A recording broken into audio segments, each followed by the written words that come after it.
You're listening to Feathers, a podcast of stories about God speaking and his people having just enough faith to believe him and obey. I hope these stories inspire you and encourage you to take flight in your own faith. I'm your host, Amy Bennett, and this is episode 15.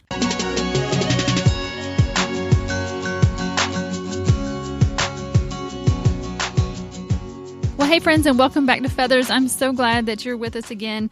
I want to first announce that the giveaway winner from last week, the episode 14, the Noonday Collection Featherweight Cuff that Wendy Hogan is giving away goes to, and I really hope I get this name right. I'm so sorry if I don't, but it's Angie Gushall.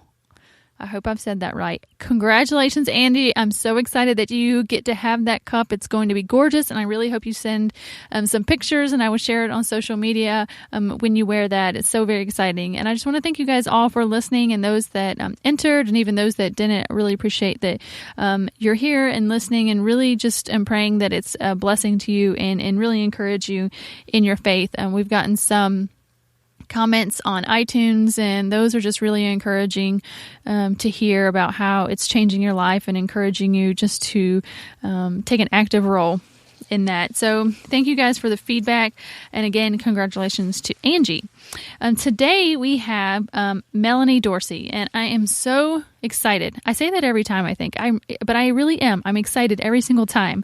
I'm so excited to have Melanie. At the beginning of the episode, we talk about how we got connected, and it's really just, I don't want to give it away yet, but it's exciting how God is just working things together and bringing these guests onto the podcast for you guys to listen to. So today is Melanie Dorsey. Melanie is a graduate of Lee University and holds a BA degree in both communications and modern foreign languages and a minor in Bible.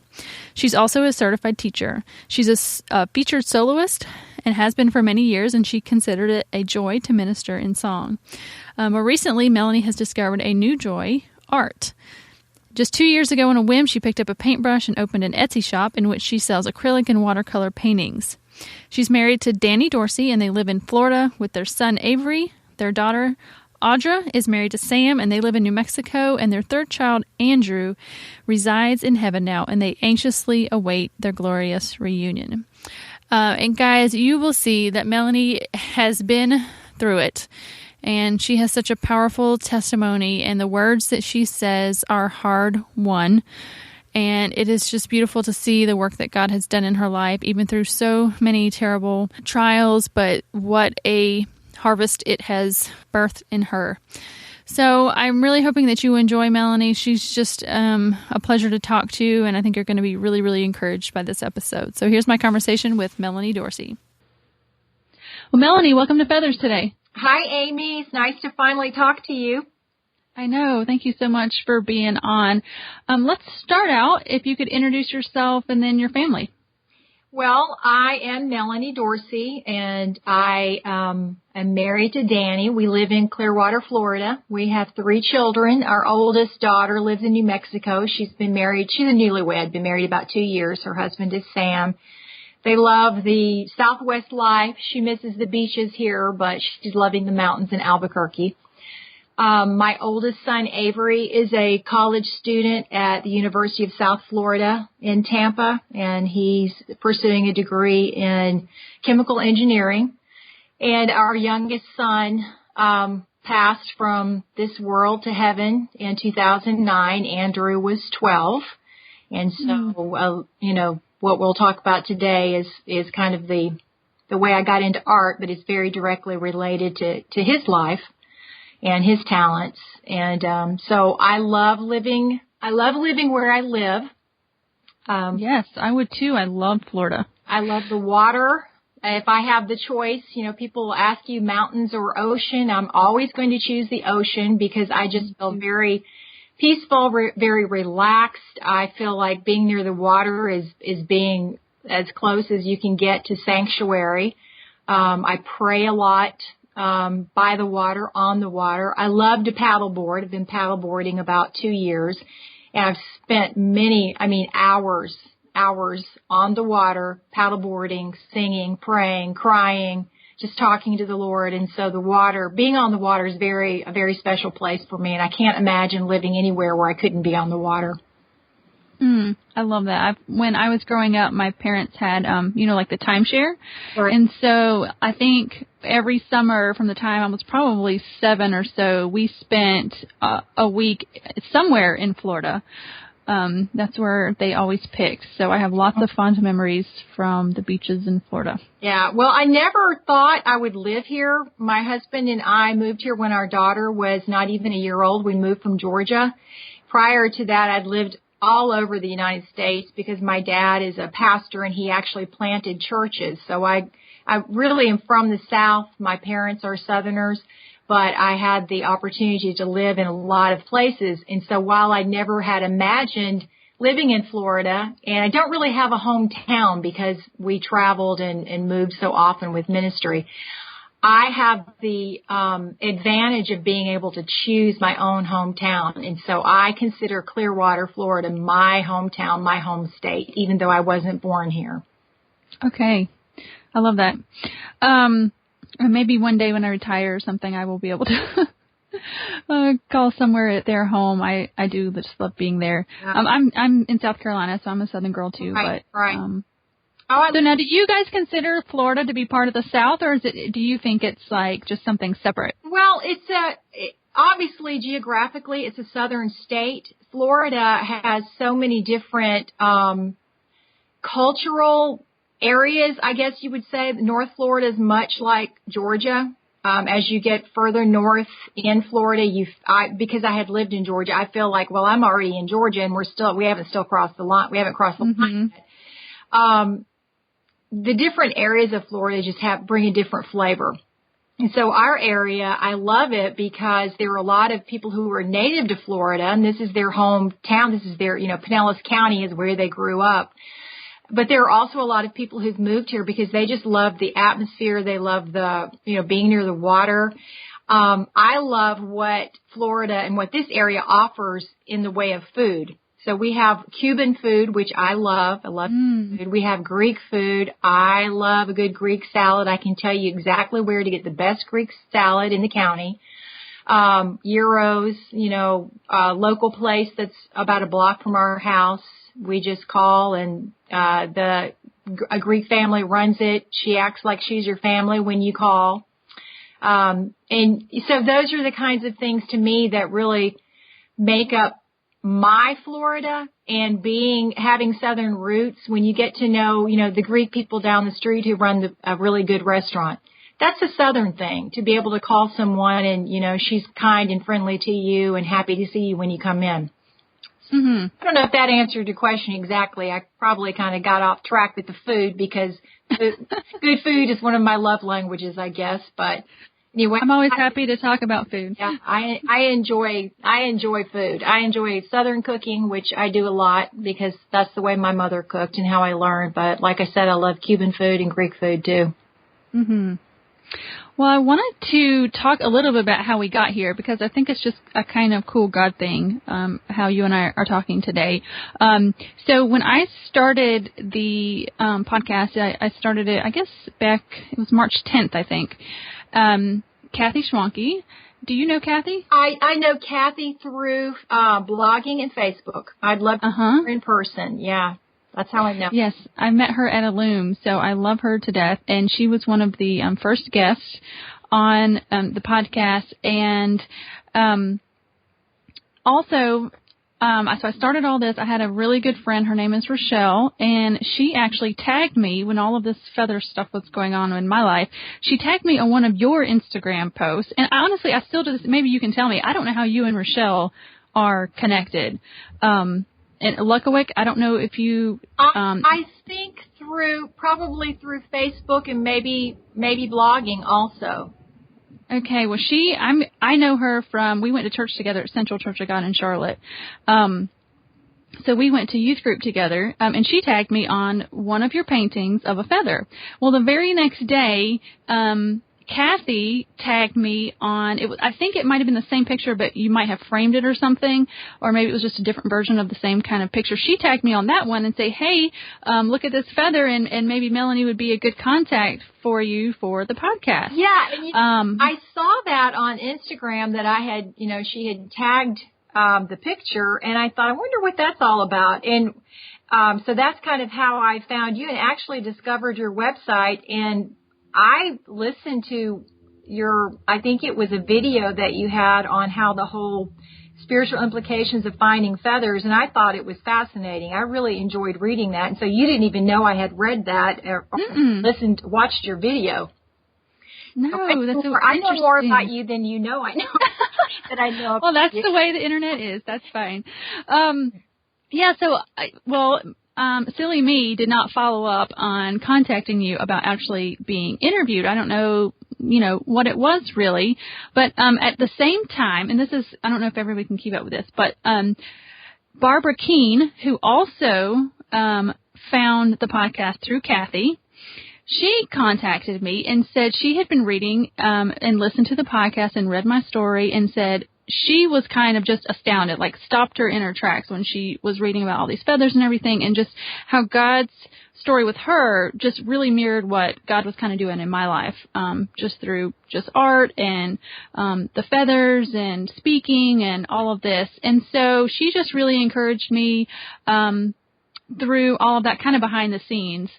And actually I ended up signing up for She Speaks and doing the speaking track. She really encouraged me in that. Well, all this, I kind of just left all that back in March. And then I guess it was, a couple of weeks ago, Barbara emailed me again and said, I have this friend on Facebook and she just posted that she's an artist and she talked about, being able to share this new story and it might be somebody good for you. And lo and behold, it was you. Yeah. And I was shocked. I was like, oh my gosh, that's Melanie again, that I had, had seen through Kathy and Rochelle. And I was like, okay, that's it. That's definitely my nudge to get back in touch with you. And I think you have an interesting perspective from Barbara's email to me. Well, Barbara I've known her for probably 5.5 years. I knew her first through blogging, and then we actually met in person at the She Speaks conference. And I think we shared a rental car. I'm trying to remember that. We did. But Barbara, one of her gifts, I think, is that she is a people connector. I've noticed that she does that. She's very generous in the way she shares relationships with other people and connecting people. I think that's a gift that God has given her, to see something in one person and it sparks something so that she senses that there would be a spiritual connection. And so she's very good at that. But what happened as far as how she emailed you is that I had posted, it's probably been 2 weeks ago, something like that, a picture of several packages that I was mailing that day, orders through my Etsy shop. I think it was all watercolors, maybe a canvas thrown in there. But I had several orders to take to the post office. So I snapped a picture of that. And when I put that on Facebook, I added some text, and it was just, taking these orders today and, something about how someday I hope to have the opportunity to share how the art and the painting how that kind of happened for me. And it dawned on me that it's only been 2 years. And I feel like I've got years of painting that I've done, but it's all only been in 2 years. And so anyway, I posted that, and I had that up for a day. And because I often at night think about what I've said that day or what I've written in social media, and I'm really good about the next morning delete. Because I second guess and thinking, oh, what was my motivation in that? Or, oh, people don't really want to see that or hear that. Or, oh, I've just been, I need to take that down. And so the next morning, that had been up one day, and I deleted it. And I think it was later the deletion day, that Barbara, or that you contacted me about being on the podcast. So it was just timing, and that's one of the things I've learned that I see over and over again, is that God has shown me, especially in the past few years, that He really is in the details of our lives. And that was something that I had struggled with for a while there. just being so disappointed with some outcomes in our lives that I just thought, well, God's in the big picture, but I'm beginning to wonder if he really cares about the details and the minute things that I'm concerned about. But through time, over and over again, he's just continued to show me and remind me I am in the details of your life. And I get a little emotional talking about it because I start thinking about the different things that he has proved to me that he is there. He's in the details, not just the big picture. He's a detailed God. Yes, absolutely. And that really just resonates with me through my whole feather story and just following those little hints along the way that do seem like small throwaway details, but really it's God at work, and it's just really God asking us to pay attention to those. I think he talks about being in the whispers and right. That it's not a big neon sign that he gives us. A lot of times it's those small things, and if we're paying attention and just pay attention to what the Spirit's saying, that we just can follow those. They're like big neon signs if we would pay attention to them. So I definitely think that it's just awesome that we're talking today, and definitely feel like it's just a God thing that now 3 different ways I've been contacted to have a chat with you. So I'm excited to hear your story, actually, which we'll get into now. And that's really how, you mentioned that you've only been doing art for 2 years, and just the journey that God took you on to start that. And I don't know if people are paying attention exactly to all the episodes in this podcast, but you will have noticed that I talked to Lizzie Branch about her art studio, and then Michelle Krieg about her art therapy.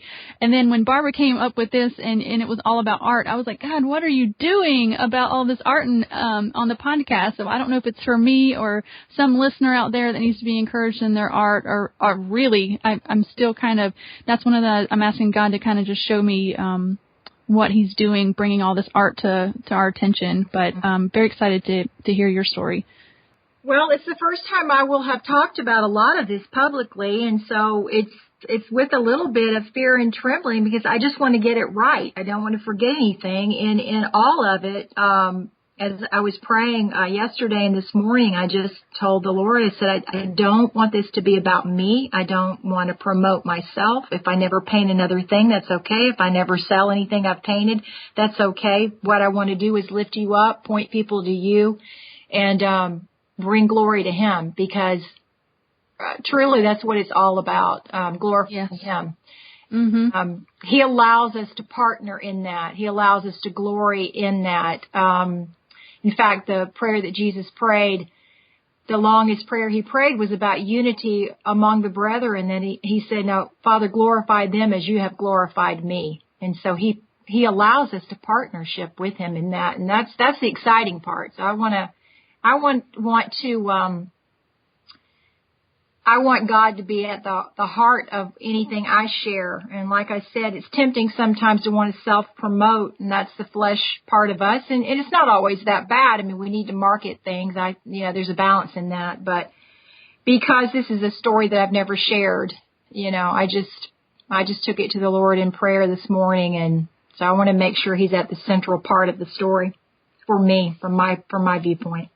And just so you know, that's totally my heart in this podcast, is to give God glory for how he's been working in people's lives and to encourage other people to be able to move forward in their faith in the same way. And that's what I've seen. Like I said, I've listened to some of your other podcasts just to get a feel for what you're doing. And just, I think it's so encouraging that there are so many different ways now that the women of God can bring their story, but it's really his story working in them. And like you and I were talking a minute ago, it's about the details that God works out in our life and the way that he puts us on a certain path to bring others closer to him, to work in his kingdom, to partner with him.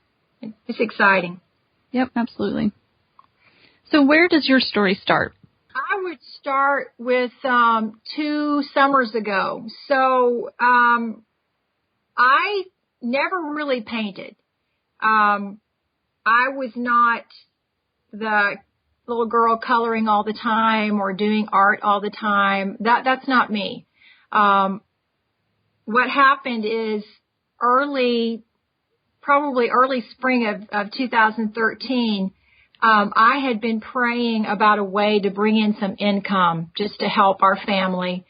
And so one of the things that I had started doing along with my husband, as he was working another job, but one of the things that we did is we would take furniture and redo it, make it over. We'd buy pieces, from Craigslist, or sometimes I'd find things on the side of the road. I've found a few good finds that way, somebody else's junk, and then was so tempted to take a picture of it. There was a television show on, I don't know, a few years ago where people would take things from the side of the road, redo it, make it fabulous, and then take a picture of that and go tape it to the person's mailbox or something like that and let them see what they had missed out on. But so we were redoing furniture.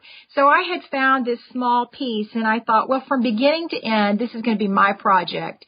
Normally, my husband would do certain things, and I would do other things to the piece of furniture. It's kind of a partnership, but I thought this is a small kind of a nightstand.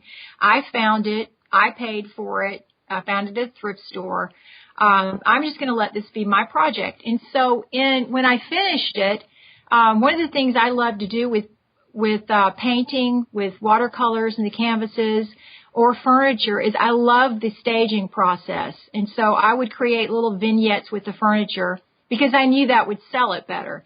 And so I was working on staging this small piece of furniture, and I can't remember why, but I had picked something up at Michael's a few weeks prior to that piece of furniture, and I thought, I have some leftover latex paint that I used on the furniture. I had some from another piece, and then I had some from this newer piece. And I'm just going to paint something on this canvas, and I'll stage it with this and see what happens. And it was really just an experiment. And so I painted a couple of birds on it and did some lettering on it. And when I took the picture, I propped that on it and used that in a couple of pictures. Well, when I posted it, and I actually posted it on Facebook, I had interest in the furniture, but I had more interest in that little 16 by 20 canvas with the birds. And it just shocked me. I mean, it was such a shock that I think I kind of laughed about it a lot, like that kind of nervous, giddy laugh, like I cannot believe someone actually wants to pay for this painting. And I had 2 or 3 people ask about it. And so it started with that first little painting. And then I don't remember exactly, how the second and the third one got started, but I think I painted a second one and posted that, and it sold right away. And then I had people asking me, can you do this? Can you do that? And for some reason, I don't know what it is, but God has given in my personality, I laugh about it can be a gift and a curse. But it's a thing where, for some reason, I think I can do a lot of things that I probably have no business doing, no skill in doing, no talent, but there's just something in me that says, if it can be done, then why can't I do it? Mm-hmm. Now, I'm not going to get crazy about it. I'm not going to go try to fly a plane and not know how to do that. I mean, I'm not that, overboard with it. But there are certain things that I just think, well, I guess I could do that. Why can't I do that? And I just kind of plunge ahead with it without really knowing what I'm doing. And so that's kind of what happened. But when I do something like that, and probably when anybody else just kind of opens their mouth and lets it fly without thinking through it, and they've committed themselves, a lot of prayer went into those paintings. And so I would literally take an entire day on one painting, which I know that probably, somebody who's, I would think, is a really, really good artist probably takes many days on a really good painting, but I'm not that patient. So I like to do things that I can do quickly and get them done. But I would spend hours praying about one particular painting because I didn't know what I was doing. But I had committed to doing it, and there was something inside of me that said, you can do it. It wasn't based on skill because, I'd never had an art class. It wasn't based on experience. I wasn't the girl who painted and drew, and I'm not even one of those women that I admire and have admired for years when the scrapbooking was very popular at one point. I'll read about other women in art, and a lot of them, they were scrapbooking and making beautiful designs and mixed media. I didn't do that. Number one, I never had the patience to sit that long and work on something for that long. I have a few pages when my kids were small, but they've never even been put in an album. So that's not me. And so, my kids would, I'd call my kids, call my daughter, or my husband and I would laugh about it, and I'd say, I cannot believe that this is happening. So this has got to be a door that God opened, because in my own talent, I don't have the talent for this. I don't have the skill for this. I don't know what I'm doing. I called a friend who is a real artist, and she walked me through a few things like, get this brush, this is how you clean them, this is the difference between this paint and this kind of paint, and I'm taking notes on the phone while she's telling me this. Even so real life training. Yeah, oh my goodness. I mean, on the job training. While I'm talking to her about how to do it, meanwhile, I have a list of 10 or 20 people waiting on paintings. And it dawned on me one day, God answered my prayer, and I didn't even realize it at first, because I had prayed about a way to bring in income. We were having some, job situations, the economy, blame it on the economy, whatever. But I needed to help financially. And I had posted in the spring of 2013 on Facebook, I need a part-time job. I needed part-time, I needed flexibility, because I knew that my dad was going to be needing to move in with us soon. And so I knew that he would need my help. I would need to be home. And so I posted, I need some ideas. So I got lots of people, can you do this? Maybe you can do this. Maybe you can do that. My only caveat was it can't be direct sales, because I stink at selling. Mm-hmm. This is the other thing. Nearly every painting I've ever painted, I've sold. The person who stinks at selling. I was going to say, you've been doing a lot of selling. I've been doing a lot of selling. Oh, that's so funny. I did a lot of selling before I opened the Etsy shop. But so that's how it got started, is just an answer to prayer.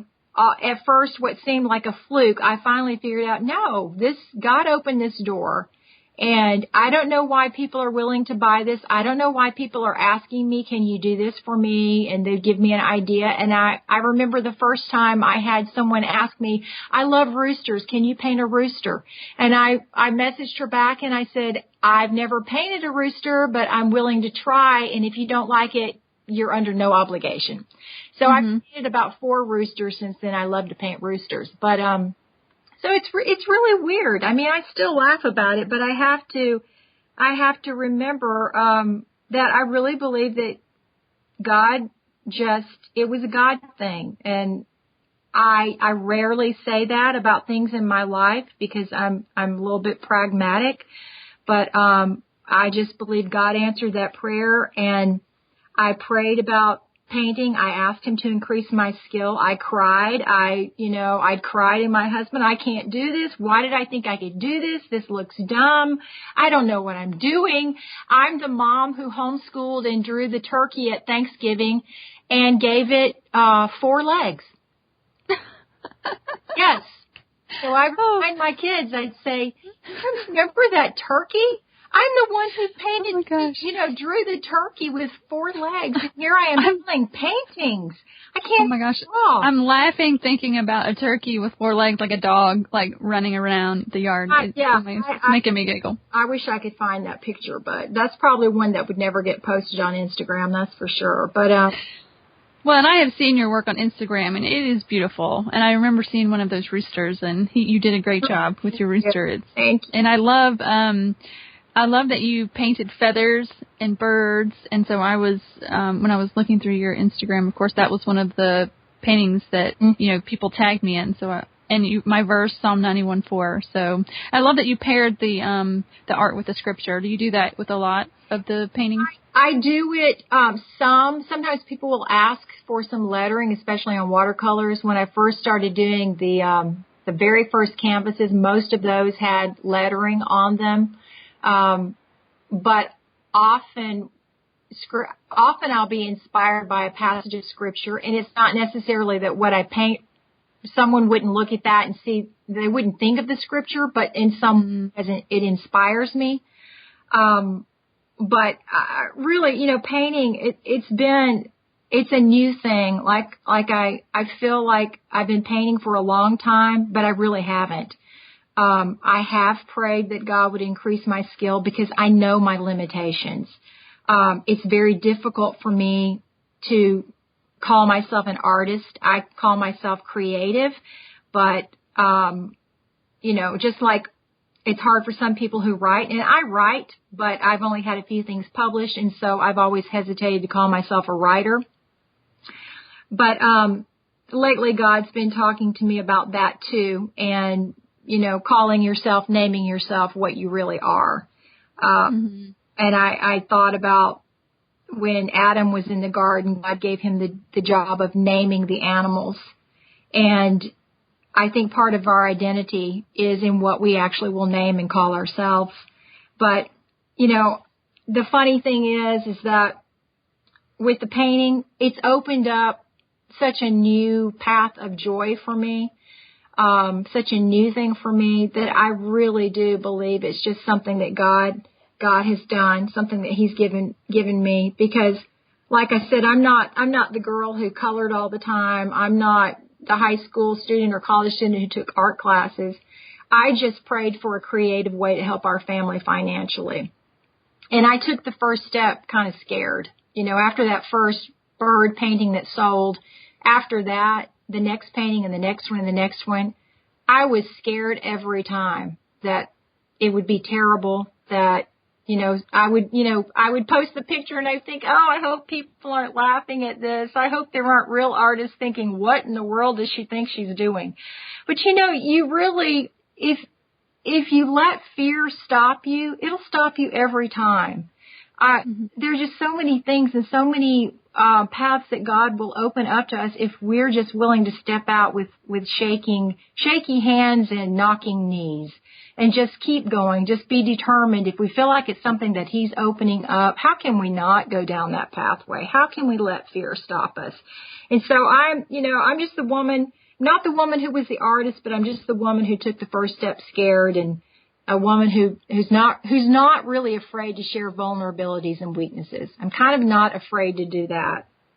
Well, that's what I was thinking about when you're saying it's just that vulnerability of just putting yourself out there. And my mantra this past, while has been just do it scared. Right. It's just gotten to the point where you just got to do it scared. And that fear is, to me, I've learned that the fear is an indication many times that God is at work and I'm getting ready to do something fun and cool. Yeah. It's just, I don't know if it's Satan, if it's my flesh or what is trying to stop me. So actually I've lived so much of my life, scared to do this or that, don't want to put myself out there. And so I haven't. But I've just learned that the fear usually to me now is a flag that I should do it, that I'm just going to have to do it scared and I'll get over it when I'm in the middle of it. That's good, Amy. I'll have to remember that the fear is the flag. That's a good word. Yes, and it's just helped me, when I start to get nervous about it. And what I've found too is that I think it's kind of one of those things. If you think about flying, it's just, if you just jump, you'll be caught, and you figure it out on the way. One small example, and I'll just tell you one small example is that I didn't travel a lot. We traveled a lot in the car, but we didn't travel a lot. In airports and stuff. I didn't fly until I was probably, 17 or 18. My parents took us on a trip, but I can remember as an adult, I would have to travel for work and I would get so worried and nervous. And how am I going to, find where I get a cab, and how am I going to find where to get my luggage? And, and I would just work myself up. I wasn't scared about the actual flight. It was the whole logistics thing and how to do this. And what I realized is that airports give you signs along the way. I mean, you get off that thing, there's signs about the concourse, there's signs about luggage, signs about your baggage claim and signs for ground transportation. There's signs along the way. And so I've just learned that even if I've never been to an airport, there's going to be signs to help me along the way. And I think that sort of kind of parallels to like my life. What I was saying is that I've just learned that, you're going to have fear and you're not going to know what to do or how to do it. But if you would just take that next step, there's going to be a sign how to do the next one after that. That's good. That's really good. What you just said reminds me of something I actually posted on Facebook the other day, and it was that, and I was thinking about the painting, and I said, when God gives you a gift or He gives you a skill, or maybe it's just a desire of your heart, it's still up to you to develop it. And what you had said about taking that first step and doing it anyway, it's in that process where you're feeling the fear, but you're going anyway. I think you're going to have those I give up moments and I can't do this. I mean, I do, but I think that's normal. I think that you've got to expect that you're going to have some dry spells and you're going to have some closed doors, and I think that's normal. And on that path, you're probably going to see other people on a similar path, and they're flying past you and you're still kind of stumbling along on it, and I think that's normal. But I just think there's a lot to be said for persevering and studying and practicing a lot. And if we'll stay the course and stay on that path, even though we may be fearful, like you said, we'll see the signs that'll help us along the way. I think there's just so much more joy to be had by going down that path than just letting the fear stop us at the beginning of it. Mm-hmm. Well, so now, Melanie, you keep painting, and I heard you mention you have an Etsy store now? I do. I opened it, I think it was September of last year. And so I actually need to list some more paintings in there, but I sell a lot more on Facebook than I do through Etsy because there's so much competition on Etsy. But then I'll redirect the sales to Etsy because the process is just a simpler process for purchase and keeping information together. Gotcha. Yeah. Well, that's exciting. I love that it's just God has given you this gift, and I tell finding so much joy in just thinking through the past 2 years, because I've never shared about this, and I was just thinking, Lord, help me to remember the things that I feel like you have kind of shown me through what's been an adventure for me. It's been scary. It's been exciting. It's been, like I said, I've had moments where I thought, I'm not doing this. I can't do this anymore. I don't know what I'm doing. But I remember exactly where I was probably a year and a half ago when God spoke to me about the painting. And what a lot of people don't know is that our son, Andrew, he was the artist in the family. And so he's the one who had the interest in painting. In fact, one Christmas, all he wanted for Christmas was paint. And so we got him paint. I mean, a lot of paint. So when I first started painting 2 years ago, I was actually using some of his art supplies. And so I would go through his supplies and use his. And man, I would cry. Oh, I bet. Oh, my goodness. Oh, he's the one that should be doing this. Not me. He's the artist. But so one day I was out in my backyard and I was rinsing paintbrushes. I was using the garden hose, and I so clearly felt the presence of God, and I felt Him speaking to my heart. And it was about the art, and it was about Andrew. And like I said, I remember thinking, he's the one that should be doing this. Art was his thing. But he didn't get the opportunity to really develop it because, like I said, he was only 12 when he passed. And he was diagnosed with stage 4 brain cancer in 2009. And so within less than 4 months, he was in his heavenly home. But so that day I remember, and I don't want to be misunderstood about what I'm about to say, but this was really a turning point for me with the art because, I'd have those times where I'd think I can't do this anymore and this is not really my thing. And it was just for a short season that, to bring in some income.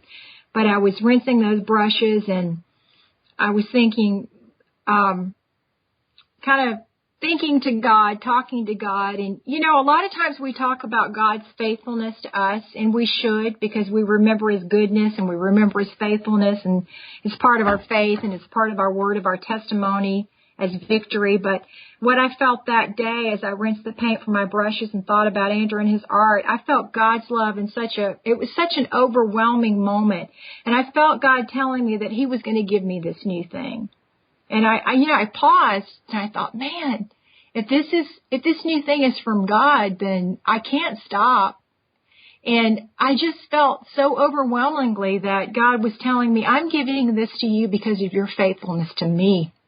It's a reward. And Amy, I mean, I cried, and I could cry again today thinking that we don't often think about the rewards that God gives us here. We think about rewards in eternity for being faithful and for, things that we've done, seed we've sown for Him and heavenly rewards.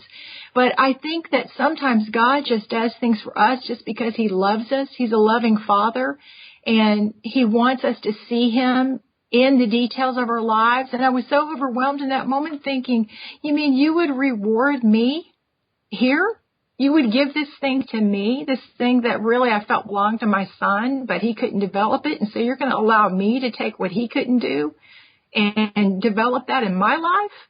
And it moved me so much to think that God would look at me and say, I'm rewarding you.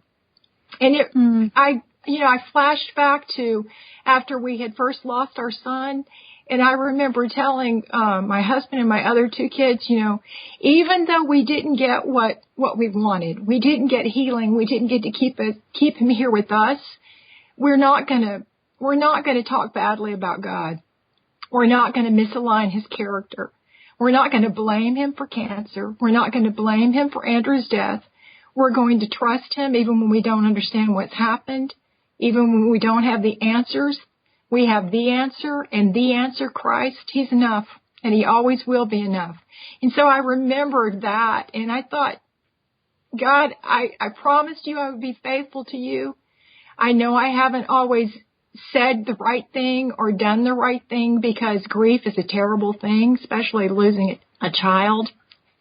When you don't get what you believe you should have gotten, you don't get what you think your faith should have gotten for you. But to think that God still was going to reward any kind of faithfulness that I had proved to Him, it was overwhelming to me. Well, Melanie, oh my goodness, I'm just so moved by that. And God really has had me camped out in Matthew 5, and that's where the Beatitudes are. And that really has just come to mind as you're speaking. And it says, blessed are the poor in spirit, for theirs is the kingdom of heaven. Blessed are those who mourn, for they will be comforted. And then further down, blessed are the pure in heart, for they will see God. I mean, He says that we will be blessed. And, the world says that's in money and fame and power and whatever else. But I just see that this gift is part of that blessing, that you were faithful and at times, poor in spirit, and you mourned, but he was true to His promises, and he is. Gave you that. It's just so beautiful. Yeah, He is true to His promises, and oftentimes, I was thinking about how the art in anything that anybody begins, there's a beginning point with any kind of dream or desire that someone has, and oftentimes, I used to really not like the word process, because to me, a process of something meant really rough times and hard stuff and a long amount of time, and I want to skip the process. But one of the things that the Lord has been showing me very recently is that we have to honor the process. We honor the process because it's in the process that we find the purpose. And when we find purpose, we find the presence of God.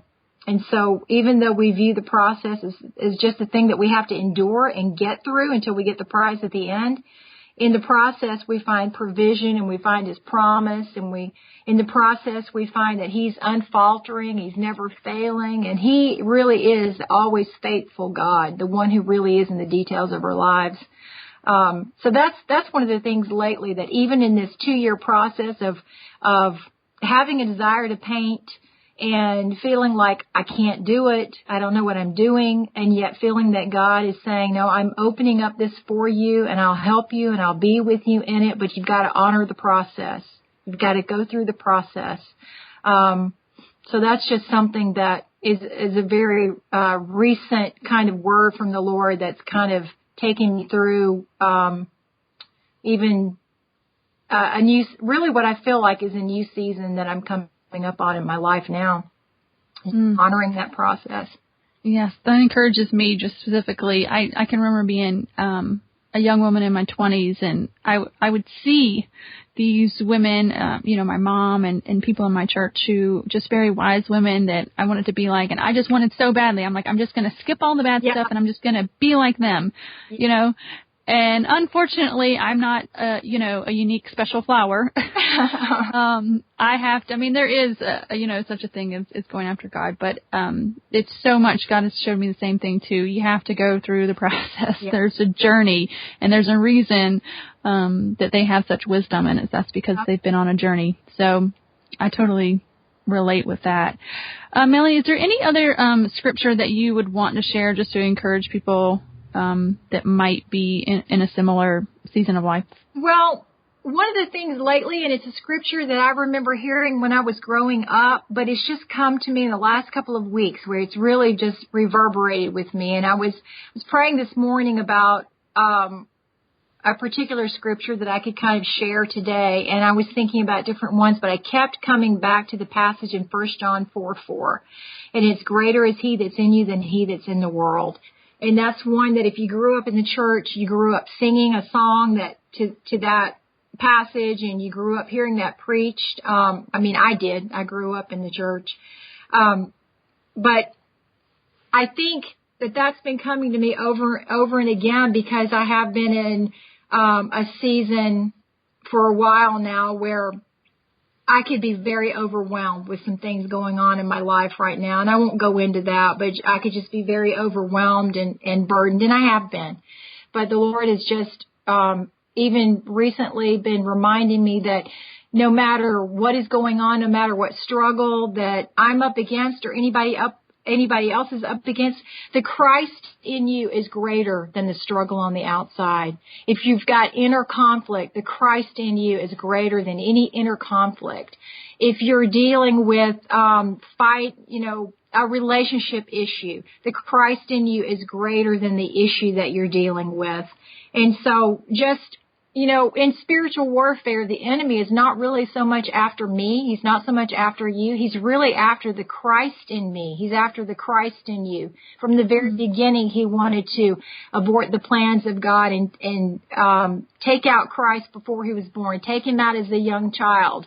But he always had a way of moving in history so that Christ was protected until his purpose was fulfilled. And I think that we've got to remember we've got to protect the Christ in us. We've got to protect the anointing in us, because greater is that anointing. Greater is that Christ in us. Greater is the Spirit of God in us than anything that would come against us in the world. Jesus even said in John 16:33, here on earth you'll have many trials and sorrows, but take heart, I've overcome the world. Revelation 12:11 talks about the saints overcoming by the blood of the Lamb and the word of their testimony. And these are all scriptures that are kind of old-time preacher scriptures.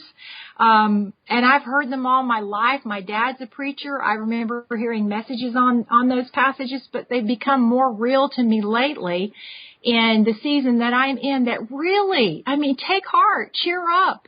You may have some things to be discouraged over. You may be in a season that could be overwhelming to your life, but look, Christ lives in me. Christ lives in you, and greater is he that's living in you than anything you're going to face, than child loss, than grief, than job loss, than conflict, than relationship problems. Greater is Christ in you. Protect the Christ in you. That's good, Melanie. Thanks for sharing that. So, Melanie, if people want to check out your Etsy shop or connect with you on Facebook, how can they do that? Well, Facebook, I'm Melanie Clark Dorsey on Facebook, and my Etsy shop can be found by searching for Melanie Dorsey Designs, and my website is melaniedorsey.com, so you can find all of that on my website, melaniedorsey.com. Will get you to my Etsy shop and Facebook. But I'd love to have people just connect with me in any way they'd like to. I like to be an encouragement, especially to families who have faced child loss. I have had emails several through the years, and one of the things that I hear a lot is that because I was not afraid to tell people how I really feel, that it gave them the freedom to express how they really feel. And my bottom line has always been, God's not going to be scared by my honest emotion. He already knows how I feel. He already knows what I think, so I might as well confess it to him and live a real life in front of other people that says, yes, I face discouragement. I still grieve. I get blue at times. I get discouraged. But in the end, I know that I can trust God with who I am, and he's not going to let me fall. And like you said before, we can be afraid to leap, but we can still leap knowing that he's going to catch us. It's that foundation, that rock foundation. That's the bottom line for me, is I'm not afraid to be vulnerable. I'm not afraid to be weak because, hey, I am weak. I'm only strong in him. And so I don't have to pretend that the strength is mine. It's not. And so that allows me the freedom of telling people, this is how I feel. This is what I've been through. These were my doubts. This is where I wrestled with the things of God. But I trust him. And because I trust him, I can be real and I can be vulnerable. And I hope that others can find that same freedom, because there is freedom. There's freedom in living a life where you're not concealing yourself. You can live unconcealed because you're covered in Christ. There's freedom there. Mm-hmm. Well, thank you so much for sharing today. I hope so many are encouraged like I am. Thanks so much, Melanie. Thanks. I've really enjoyed talking to you.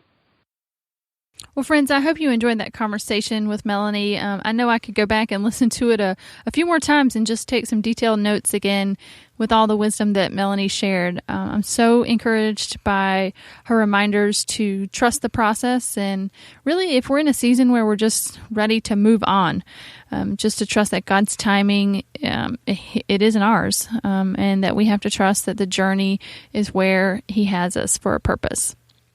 And I'm reminded again that we cannot let fear stop us when God is leading us through something.